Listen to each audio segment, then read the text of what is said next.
Oh, I love cheese so much. Same.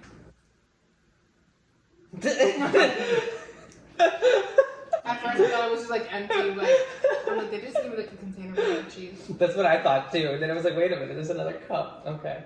Hello everybody! Welcome back to my channel. My name is Jadon. I am here with one of my best friends, Esmeralda, and she is going to be accompanying me for our very first mukbang. I'm Woo! Behind the camera, I also have my boyfriend Ja'von. He's going to be listening in on the conversation. He's going to make himself known at some point between now and the next 2 seconds. But anyways, so we are going to be performing our very first mukbang today. We ended up choosing Taco Bell because it was the easiest one to do, at least on a Saturday. I didn't feel like cooking. So this is one of the easiest food choices that we could pick. So without further ado, I want this taco right here. Oh my gosh, I think go ahead. This one was like calling my name. Oh my gosh. Okay, we're good. We're good. It almost fell out the box. It did. Yeah, I like the hot sauce. It's just like, you could just taste the pepper, and that's like, that's why I don't think it's hot, it's just peppery, and there's a difference. No, I think it just gives it flavor. Yeah. Yeah, because I don't think they're hot, I just think they just add like some flavor. So we were up till like 3 o'clock in the morning last night. Well, 4 o'clock in the morning. Yeah, I was up late too. Like it. Well, we were watching all the stories about the Gabby Petito. Okay. Oh my gosh, disappearance. yeah. I want to start watching that because like now they're saying like her fiance is missing or something. Yeah. Yeah. Is that because I don't know much about the story? Is that the same guy that she was on like a road trip with, right? So now it was the fiance. Yeah. So now he's missing, and he's apparently been missing since like Tuesday. And I'm like, why didn't the parents say anything to the FBI between Tuesday and Friday? Like, why wasn't anything said? Yeah, that's crazy. I don't believe it. I think it's just all just a cover up. That's just how I think. Yeah, I think he's hiding. Yeah. He's obviously hiding something, because why would you not work with the FBI to try to find your missing fiance that you were supposed to be on a road trip with and then just recently came back from? Yeah, and I think his family is definitely trying to cover up for him too. That's how I see it. That's crazy. Yeah. Yeah, but I saw like that notification like on iPhone when like they give like news. Yeah. That like the fiance is missing. I'm like, is it the same? Because I don't know too much about the story. Yeah. I was like, is that the same fiance that they're accusing like her death or something, or for the reason of her missing? But yeah. Yep, same family. So yeah, it is crazy.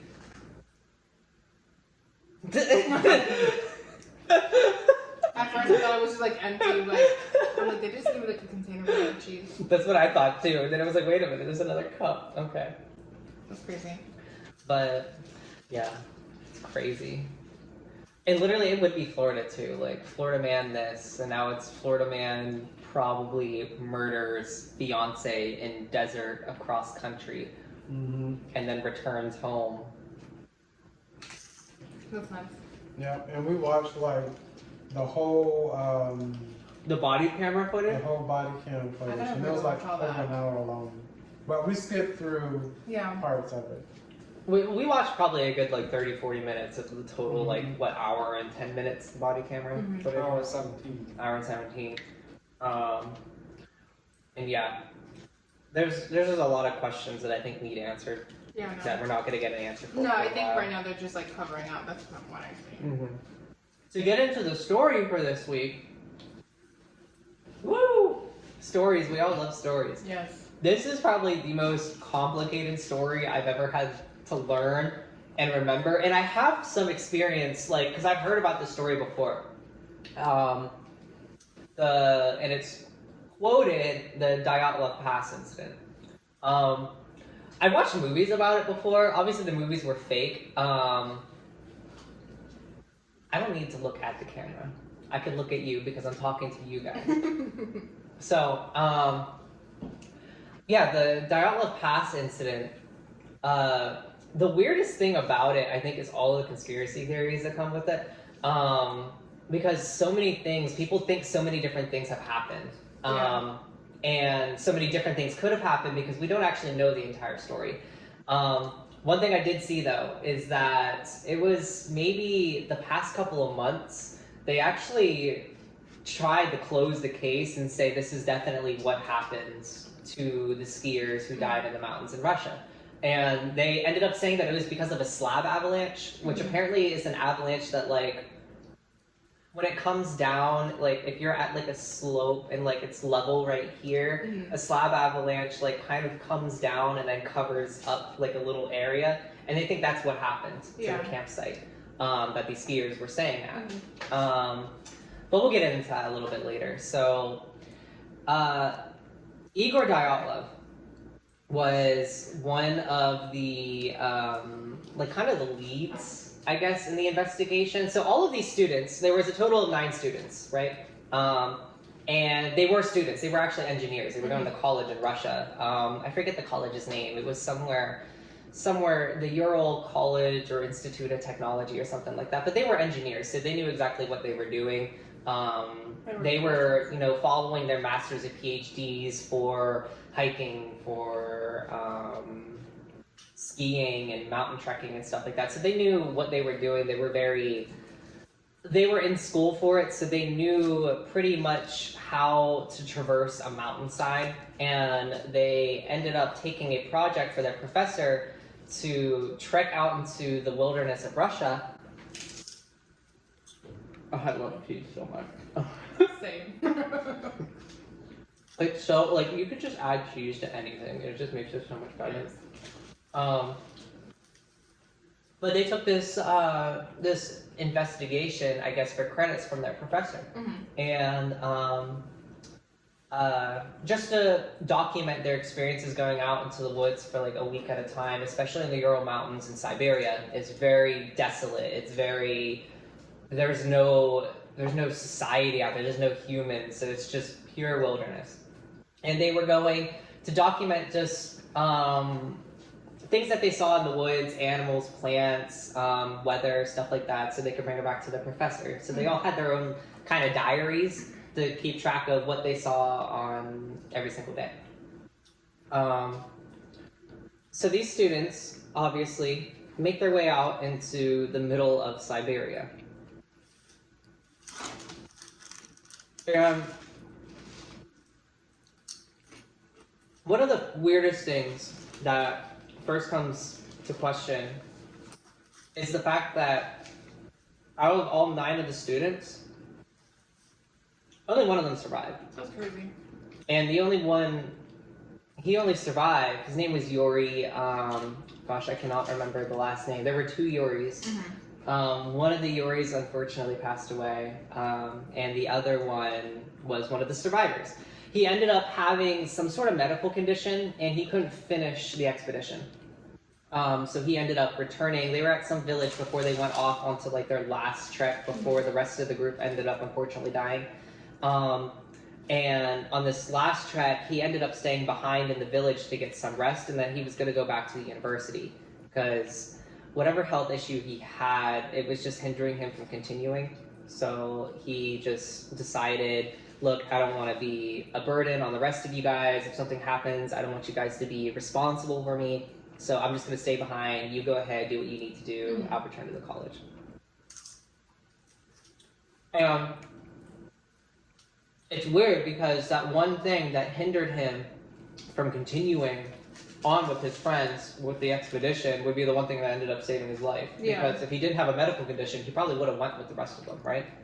I think the date of the actual death of the students was February 2nd of 1959. And whenever the students went missing, the first question that was raised was, these are experienced hikers, these are experienced students, how did they let themselves come to be killed? Because they know better, especially with an avalanche. This area of the Ural Mountains wasn't known for avalanches. It doesn't have a history of avalanches, and that's kind of one of the speculations that people have made is, oh, they know that it's not prone to avalanches, so they could probably do stuff that they wouldn't regularly be able to do on the slope of a mountain. One of those things is setting up camp. And one of the weirdest things about the camp that they set up was that they had a 9-person tent for everybody who was on the expedition. They all shared one tent. And they cut like a wedge into the side of the mountain. Like the mountain's like this. They cut a wedge into the side of the mountain to plant their tent so they were on level ground. Normally, experienced hikers wouldn't do this on the side of a mountain. Yeah. Because of the fact that an avalanche can occur. Yeah. And so you would have thought they would have known better. And they weren't that far away. I'd say they were maybe about a mile uphill from like the tree line of the forest underneath. So you think, even though they've made so much progress in their expedition so far, that they would have been like, hey, it's probably going to be a lot safer if we camp down in the forest in case there is an avalanche, because the forest would be able to shield them from that. One of the theories as to why they didn't do so is that there's this phenomenon where if you're camping like on a mountainside, or in a mountain valley, that it's actually better for you to camp on the side of the mountain than it is in the valley, because the winds in the valley can be a lot more harsher, and especially in an environment like this that has like, probably negative 30 degrees Fahrenheit. Like, it's cold, and it's cold as hell there. So it was probably a better decision for them to say, let's just camp on the side of the mountain because the winds aren't as strong. It's not going to hit against their tent that much, and they're going to have a warmer night. So it is one of the theories as to why they probably made that decision. Another one is because of the fact that this area wasn't really known for avalanches, that they probably found it as an excuse to do something that they wouldn't normally do. Like, let's cut into the mountainside and sleep here, because we wouldn't be able to do that. We went to like Nepal, or we were climbing Mount Everest, but since this is just a local mountain in their area, they probably felt it was a little bit more secure.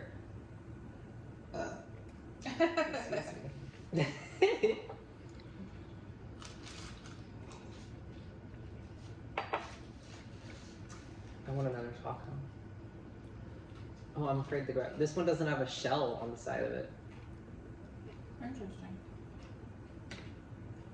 I got it. I'm gonna be that one person that ends up eating tacos with a fork. Oh God.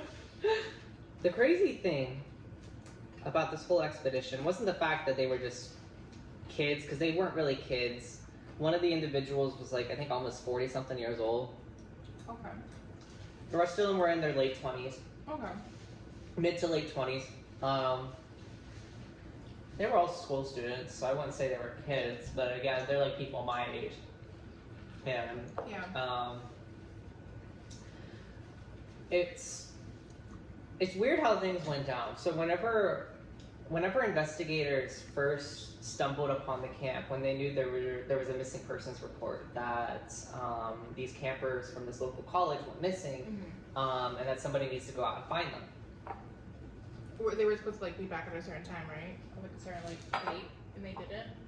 There wasn't a specific date actually. So one of the weird things is that the Yori who stayed behind, the rest of the group told him that, hey, we're gonna continue. Whenever we come back, we're gonna send you a telegram. We're gonna send you a notice to let you know that we're all safe and what we found.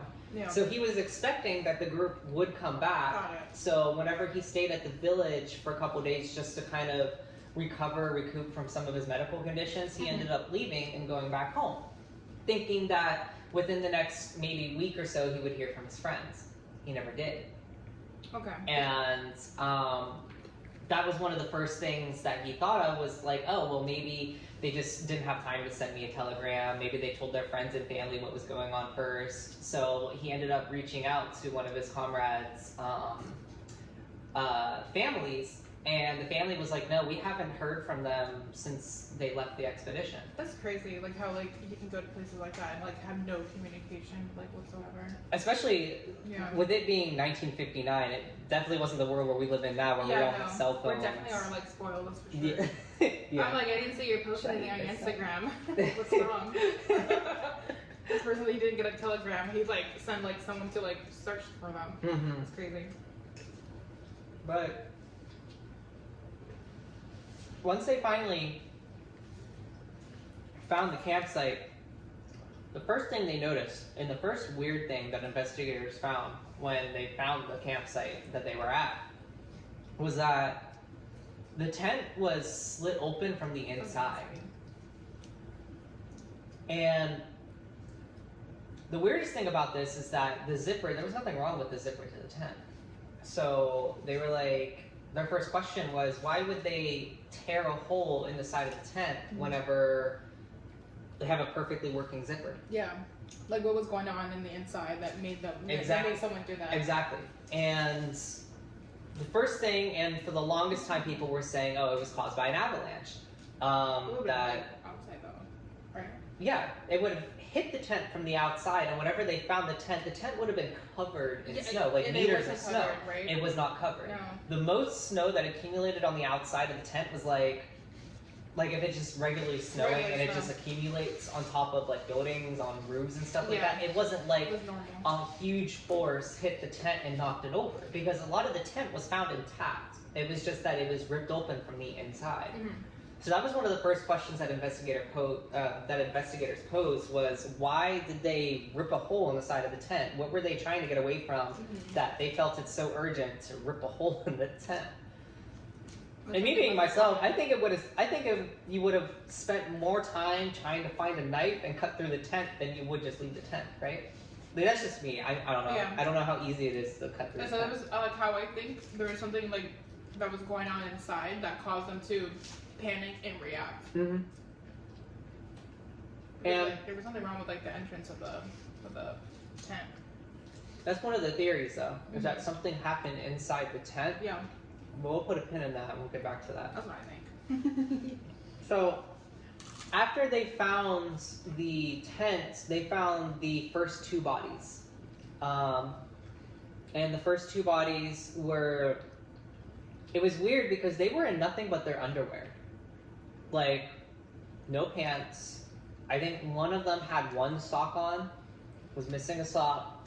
Literally in their underwear, like an undershirt, underwear, and that's it. But a lot of the other bodies that they found, they were heavily clothed. So the first two bodies, a lot of the first questions they asked were, why don't they have any clothes on? Right. And their causes of death ended up being ruled as hypothermia. After they found the first two bodies, they found the next three bodies. The next three bodies, they actually found in the snow, and they were on their way back to the tent, which doesn't make sense, because if they were trying to run away from the tent in the first place, why would they go back? And if, let's say hypothetically the situation was caused by an avalanche, if an avalanche is going to cover your tent with meters and meters of snow, it's not going to be lucrative to go back to the tent to try and gather your equipment, right? Because it's going to be covered in too much snow, you're not going to be able to dig it out. So nobody really knows exactly why they may have gone back to the tent. Maybe they thought that it was safe, that they would be able to go back and get their stuff, but they ended up dying pretty much in a straight line on their way back to the tent after fleeing it. And these bodies were found not in their underwear per se, but they didn't have all of their clothing articles. So they had like, light jackets and stuff like that, but they didn't have the like heavy winter clothes on, like they normally would have throughout the rest of the expedition.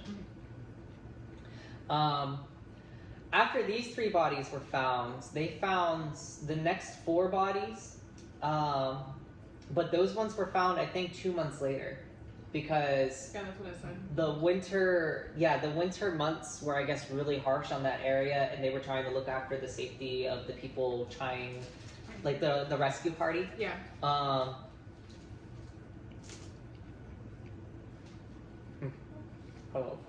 Yeah, so since they were trying to protect the lives of the rescue party, they knew, hey, we can't find the rest of these bodies. It's too dangerous to sit here right now. Let's wait for spring to start rearing its head around the corner, start melting some of the snow caps to see what's going on. So 2 months later, they return to the scene and they find the next four bodies. These four bodies were the most heavily clothed, and they found that two of the individuals in this group were wearing the clothes of the first two bodies that were found. So this means one of two things. Either they took their clothes and put them on before leaving the tent, or they took their clothes off their bodies after they knew they were already dead. Yeah. And the weird thing about the first two bodies that were found is that they were found like pretty much side by side, like right next to each other. Mm-hmm. Normally in the real world, I don't think people die naturally right next to one another. So I feel like their bodies were found, and with them being all friends and stuff like that, they were just trying to be courteous. So let's just put them together, put them over here. But knowing that they have to survive on their own, they're like, we need to take their clothes. We need the warmth for ourselves. Yeah. So that's probably why the first group of individuals was found with no clothing. That's exactly what I was thinking too. That they use it for clothing. The weird thing though about these two individuals is that they were found under a cedar tree. And this cedar tree, through my research, I found is really important to the story because it kind of poses and raises a couple different theories about what had happened. Mm-hmm. So the cedar tree itself had claw marks and human flesh on the bark. How would this be? How would this happen? Probably they were trying to climb up a tree. Mm. But with them being out in the wilderness, just running away from their tent that's about a mile up the hill, what are they running from that they're so scared of that they feel like they need to climb up a tree? Because they found remains of fingernails and like human flesh from under your fingernails in the tree bark. And it was the same cedar tree that their bodies were found. Not only that, but they also found like traces of like maybe a fire pit that was right underneath the cedar tree. So I feel if they did climb up the tree, if they were hiding from something, that they found out that, okay, it's safe for now, let's get off the tree, and they tried to build a fire to get warm. Assuming that at this point they probably still had all of their clothes on and they didn't die of hypothermia yet, and once they did, the other campers eventually found their bodies and took their clothing. So the cedar tree is important because it kind of serves as a, why did they climb up the tree to begin with? Right. It also kind of, I will say it supports the avalanche theory, because if there is an avalanche and you're running from an avalanche, the best place to get is on top of a tree, right? Yeah. Because then you're not going to get swept away. Yeah. So it kind of makes sense why they would do it if it was an avalanche, but there were no signs of an avalanche. Yeah. Which is, a lot of people were like, well, then why are authorities saying it was caused by an avalanche or some unknown force when there are no signs of an avalanche in the area? I probably just wanted to close that case. Okay, we're done. Let's move on. Yeah. And that's where we're going to get into our first theory today, is a Russian government cover-up. So this was probably one of the most popular theories, and this is the one I believe personally, because I feel that Russia, or I guess at the time it was the USSR. Oh, great, look at that. Oh no. I didn't even want I'm just going to put it right here. It's literally just shell. You left the meat. Oh my god. I was like, oh, this is gonna be a perfect wine. Is it? All right. That's Taco Bell for you. If you don't eat it fast enough, everything just melts through the bottom of your taco shell. Yeah. Anyways. But yeah, so like they are like they're thinking like it was like a Russian. Oh yeah, like a government cover-up. So, after all the bodies were found, the investigators, they found trace amounts, well actually not trace amounts, they found a large amount of radiation. Yes, they did say that. Over all of the clothes, like all of these people's clothes, as well as the general area, like the campsite, the ground, like something was leaching radioactive material. Which is weird because this is out in the forest, it's in the middle of nowhere. So why is there radiation in the middle of nowhere? So one of the first theories is that, yeah, maybe it was an avalanche that caused the campers to run away from their tent, but the avalanche was caused by like some sort of explosion, like a bomb explosion. Knowing that this is the USSR, 1959, this is the middle of the Cold War. So very much so, Siberia was kind of like a hotspot for military activity in Russia. So it is a high possibility that they detonated some sort of weapon out in the mountains, thinking that there's nobody out there, there's no civilians out there because nobody lives in the middle of nowhere. Detonated this weapon, and the weapon detonation, one, caused the avalanche that could have happened, and 2 would explain some of the radiation in the area and the radiation that's over their clothes. The only thing it doesn't explain, though, is that a lot of their injuries were internal, so they had internal bleeding, they had fractured ribs and stuff like that, but there weren't any external markings like bruises or cuts and scrapes like that that would indicate that there was some sort of struggle. So somehow their organs blew up and their bones broke from a force so strong that it wouldn't leave an outside mark. So it was like they kind of imploded on the inside. A lot of the things I read is like the injuries that they had kind of relate to injuries from like an accident, like a car accident, because you're moving so fast that whenever you get into an accident, things are going to break, but they're breaking from the inside because the inside of your body was moving so fast and it came to a stop. Not so much that something hit you, just the fact that the inside of your body was moving so fast that it hit against itself and it broke. And some of these injuries can be referred back to avalanche, but also because of the fact that there were no signs of an avalanche in the area, it doesn't make sense that the campers would have died from this. So yeah, there's this one specific thought that's called a parachute bomb, I think is what it's called. And what it is, it's a bomb that's like kind of thrown out of an airplane, you know, like, oh, let's just push this over. It falls out of an airplane and like a parachute opens, like a regular parachuter. And the bomb is exploded in the air. So before it even hits the ground, it's detonated. And this type of detonation could explain how their bodies they had internal bleeding and bruisings and stuff like that on the inside of their bodies, but there were no external, because a detonation like that would cause that like specific type of injury. So that is one of the theories, is that the Russian government was detonating some sort of nuclear weapon, something with some sort of radiation to it that caused the death of these campers. The campers knew what it was, they were trying to run away from it, and they just ended up dying either from the cold or the Russian government got to them and stopped them before they could survive. So that's one of the theories. Yeah. Another thing to support this theory is when investigators were like taking everything from the campsite, like documenting everybody's personal belongings and stuff like that. Remember the guy Yuri who survived? Who didn't go with the rest of them? Well, he was used to kind of identify a lot of the equipment that they had, like their cameras, their clothing, their bags. And there were 2 items specifically that he could not account for. One was a pair of like, just like glasses, like just a pair of like bifocals. Okay.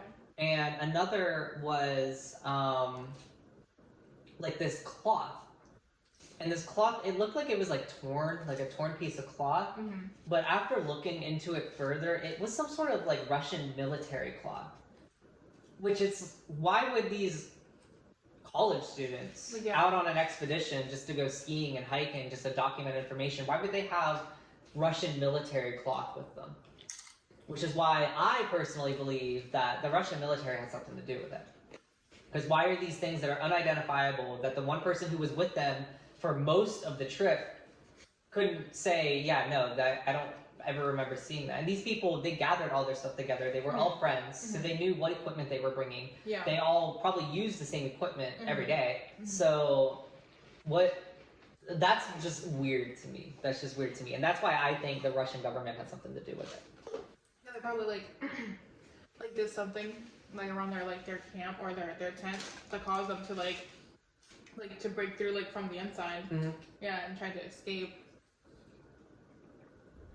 Oh, that's interesting. Yeah, I know, it's weird. So, another theory is that the Yeti Attack. It was that one, yeah. So this one's funny. I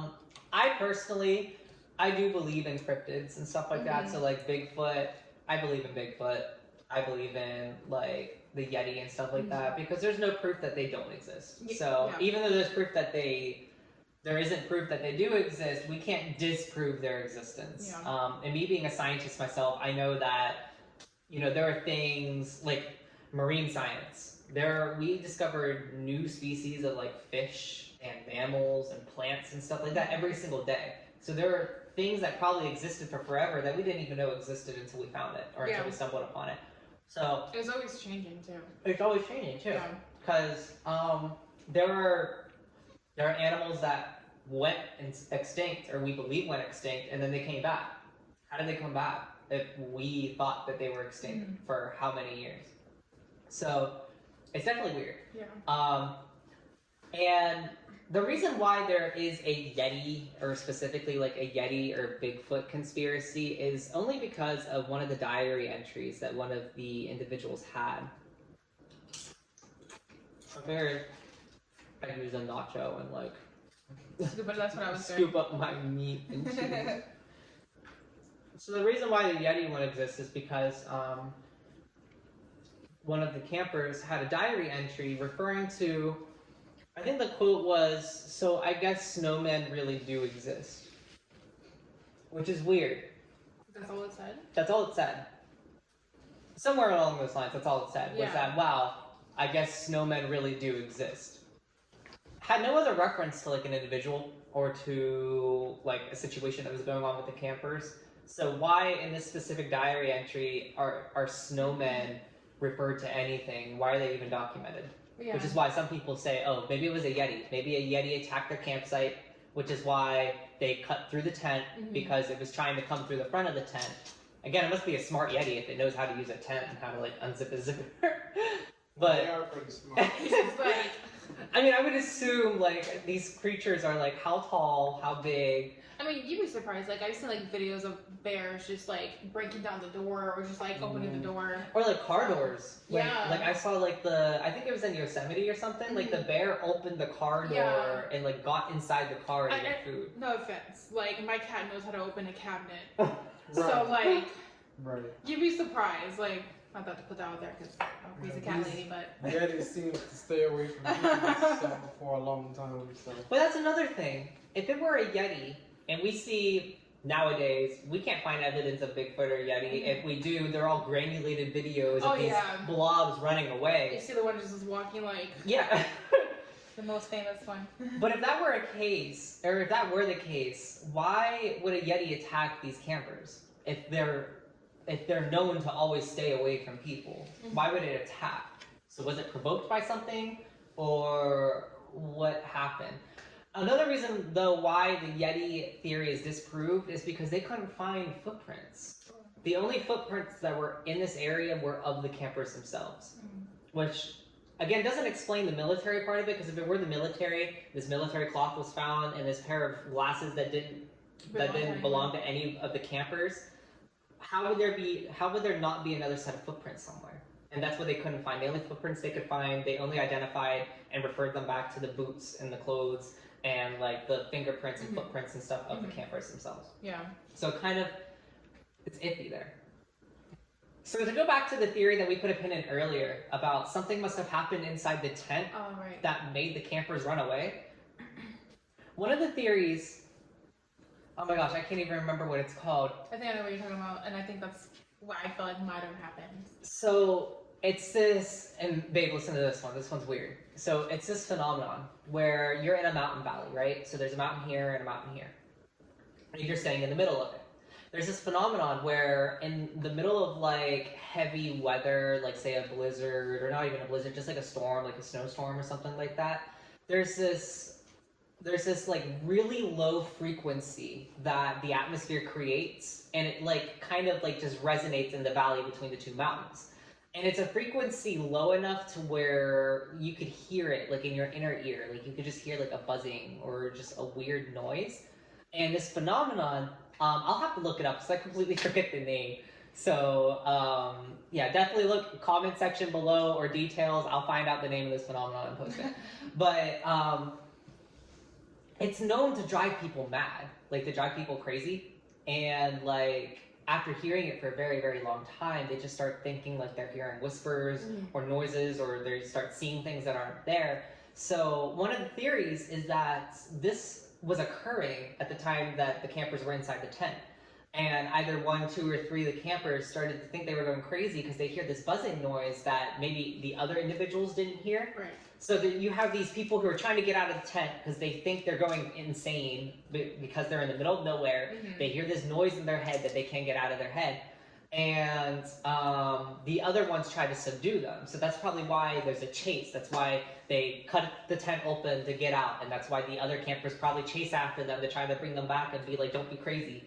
And that's why everything transpired the way it did. It's plausible, I would say, because especially if people go crazy, like you can't really control people's emotions. Yeah. You can only just try to stop them or try to like keep them from going somewhere. So it makes sense, but with these being experienced hikers, like they know these mountains inside and out, they know how to do this job. You think they would have been able to recognize that, yeah, this isn't normal. Like this is something else. This isn't me going crazy. This is something is causing this.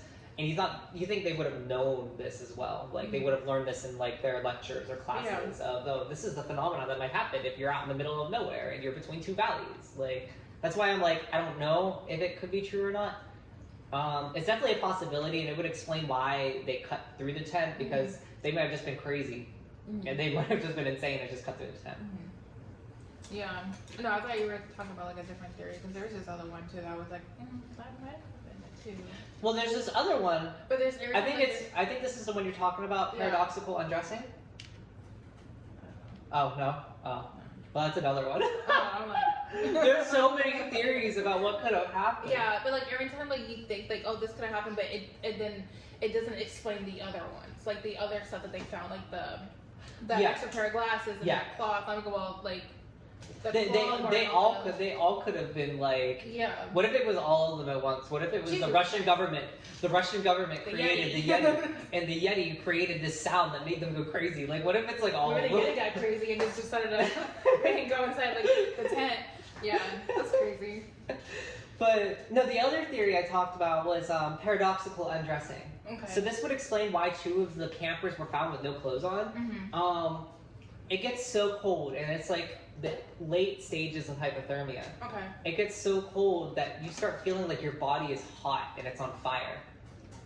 And you start taking your clothes off because you're like, oh my god, I'm burning up, I'm getting really hot, I need to take my clothes off. And it does exist. It is a real medical, I wouldn't say medical condition, but it's another phenomenon that can occur. But again, the reason why I don't believe this theory is that, most of them died from hypothermia because they were taking their clothes off. I don't believe it because it's again something they would have learned in college. This is probably something that could happen, especially if you're going towards your master's degree in hiking and like civil engineering and stuff like that. That's something you're going to learn, is like all of these different things that could happen to you if you're in like a stranded environment. Right. So that's why I don't believe that, because I think they would have known, okay, yeah, I'm starting to feel like my body's on fire, but that's because I'm so hypothermic right now. I need to keep my clothes on. Like, somebody who knows that knows, I don't care how my body feels, I know I need to keep my clothes on to survive. Right. So that's why I don't believe that one. Yeah. But then there was another one that I've heard that I don't even know the name of it, but they had like some kind of like that would have explained the reason why they might have like broken the tent from the inside. I'm not sure if you've heard of it, but I think what it looked like to me, like some kind of pipe that they had inside while they were sleeping. I guess like to keep warm. I don't know exactly what it was, but I guess it might have caught on fire while they were sleeping, and it caused them to like break through. Because from the picture I saw, they had it out in front of the tent, like the entrance. So that's what like I was thinking, like maybe that could have been it. But then like you hear the other things that they discovered like during their investigation, so I'm just like, no, probably not. But they also found like a burnt coat or a jacket that they had that was like on fire too. Yeah. I didn't even know about that. I didn't know that one. Yeah, I've heard that one. It was like a really quick video though. But I was just like, but then like how like the one where you said how they found the tree that had like blood, like scratch marks. That doesn't explain that either. Yeah. So and then like the clothing, and then like, I'm like, okay, well. Yeah, like if there was a fire in your tent up the hill, why are you climbing up a tree a mile away? Exactly. So like, okay, I don't know. Yeah. Again, more questions than we have answers. Yeah. One weird thing too, I think it was one of the photos that I saw. Because you know how they have like the ski poles, like, you know, the spikes, the ski spikes or whatever they're called. One of the last pictures they took a picture of the tent, and they had one of these ski spikes like kind of like pushed into the ground right next to the tent. It was in the same position whenever the investigators found the campsite almost a month later, which disproves in and of itself the avalanche theory, because an avalanche would have pushed that skinny little ski spike over, or it would have covered it up. It literally was in the same spot whenever investigators found the tent. Did you see also one of the photos that they found that they might have think it was like a UFO? There was that one. So I read a little bit about the UFO theory. But it wasn't like, it kind of looks like a flashlight but from a distance, so like you can't really, there's not really like a lot of explanation on that, but they were just showing some of the photos, and like some people think it was like the Yeti, or maybe it was like a UFO. Well, I did see the photos where they had like the orbs. Yeah, it looked like orbs. Yeah, but with it being 1959, all of these cameras were film cameras, so they had to be developed. Something could have happened in the film, especially in cameras that were found weeks after the campers died. They're just sitting out in the elements. So that's why I don't believe in the UFO situation. I believe in aliens, like full-fledged. I believe in aliens, but I don't think aliens did this one. Because if they did, well, that's weird though, because one other thing they found in the site was that some of the treetops were burned. I read that down the hill by like the cedar tree, around the cedar tree area, the tops of the treetops were burnt, but the rest of the tree was fine. Interesting. So it could possibly explain the military situation. If they had like a helicopter or something like that, that the helicopter may have burned the tops of the trees somehow. I feel like all the theories, like that one makes the most sense. The most sense. It makes the most sense, and that's why I believe in the Russian military theory. Yeah. But one other thing that I do remember from the stories that I read was it Dyatlov?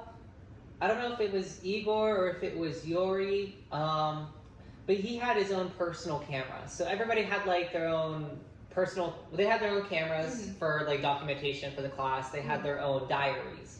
One of the campers' diaries was missing, and it was his personal diary. So everybody knew about his personal diary. He was very, like, I guess, ADD. So he wrote everything down. Everything that happened every single day, he wrote everything down. And then he kept a separate diary just for, like, his classwork that he's supposed to turn into his professor whenever they return. The diary where everything was written down, like, from a day-to-day basis, was never recovered from the site. Not only was it never recovered, I think 2 or 3 cameras were also never recovered from the site. Took it. So, if you never found them, you found all the rest of the bodies, you found all the rest of the equipment, except these couple of things. Who took those couple of things? Yeah. And I don't think it was Yeti, because I don't think Yeti knows how to use a Samsung camera.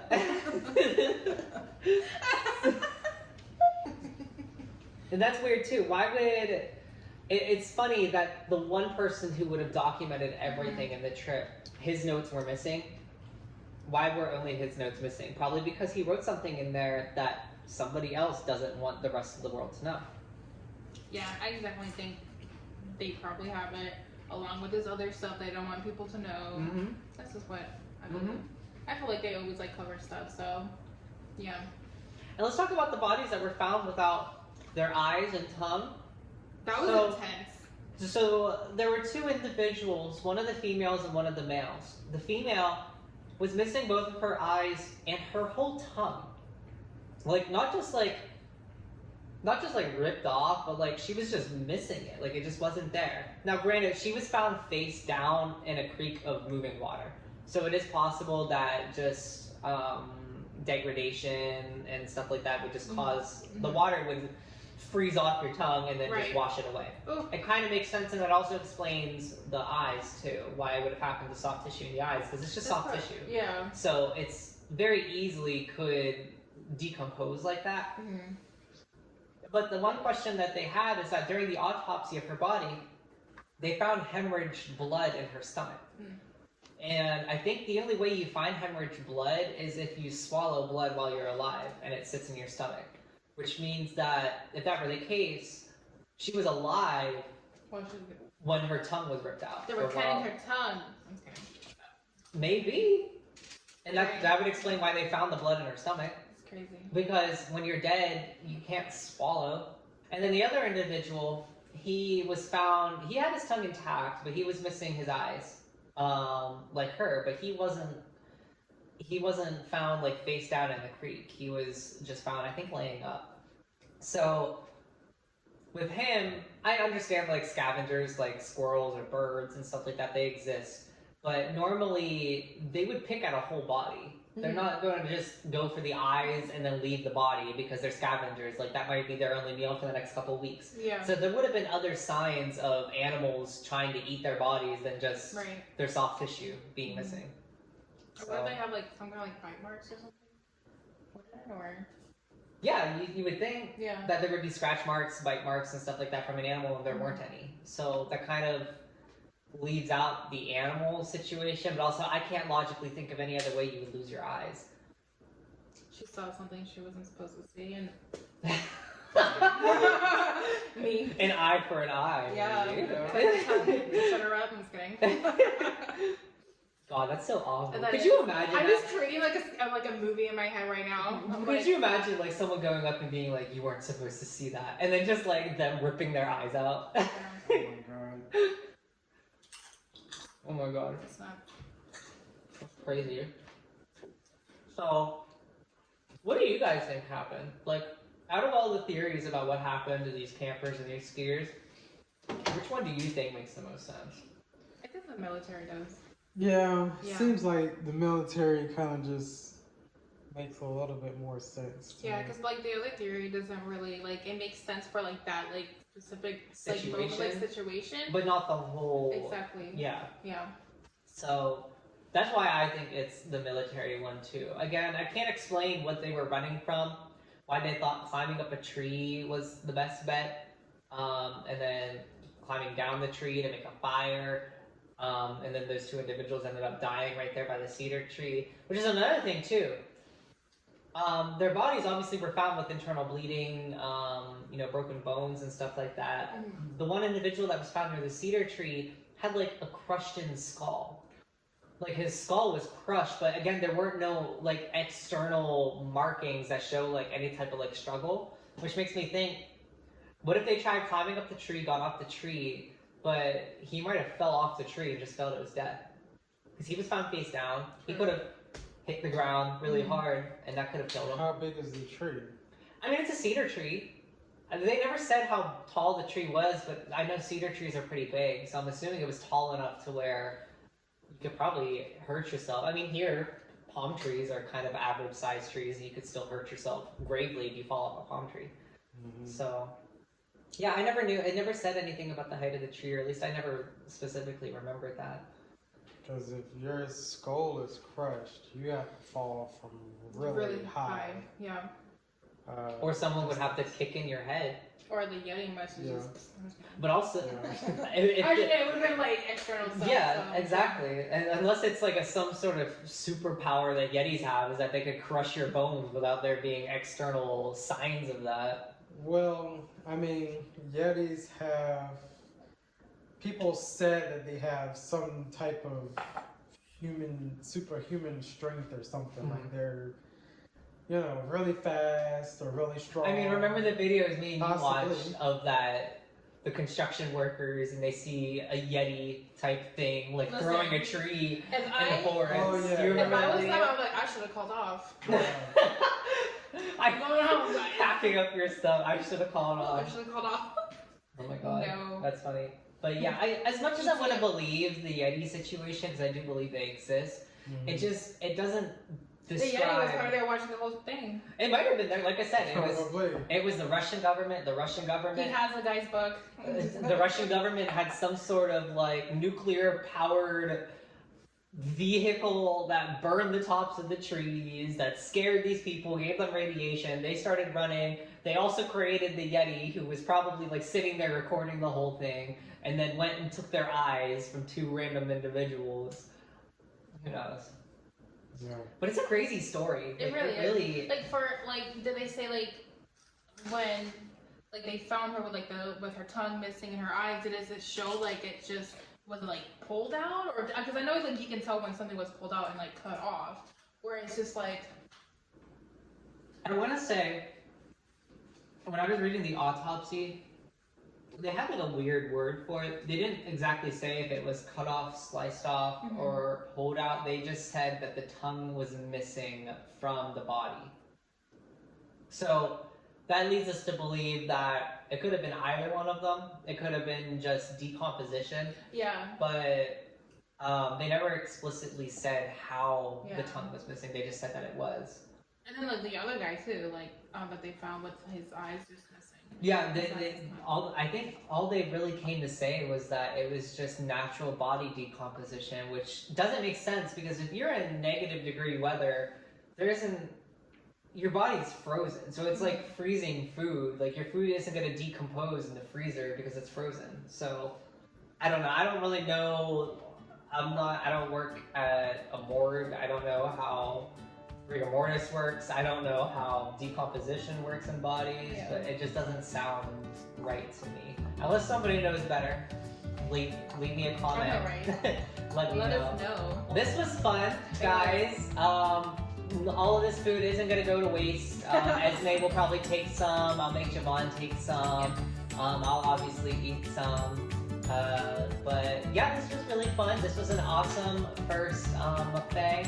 I think it went really well, and I'd love to do more. So yeah, leave me a comment below on any type of stories that you guys would like me and Esme to tell. And with that being said, goodbye.